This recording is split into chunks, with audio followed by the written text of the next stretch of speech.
नाशिक दत्तक घेतो असं फडणवीस म्हणालेले आहेत। फडणवीसांच्या गोष्टींना नाशिककर भुलले। दत्तक बाप नाशिकमध्ये फिरकलाच नाही अशा शब्दात ठाकरे बंधूंनी हे टीकास्त्र डागलेले आहे।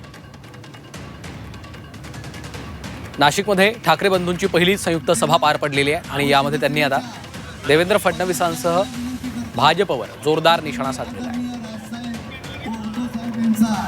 2012 साली ज्यावेळेला ज्यावेळेला इथे सत्ता आली, 17 साली इथे फडणवीस आले आणि म्हणाले मी नाशिक मी दत्तक घेतो।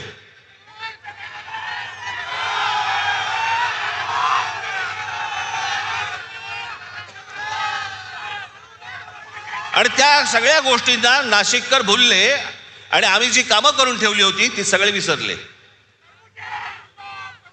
आणि दत्तक घेतो म्हटल्यानंतर हा बाप परत फिरकलाच नाही।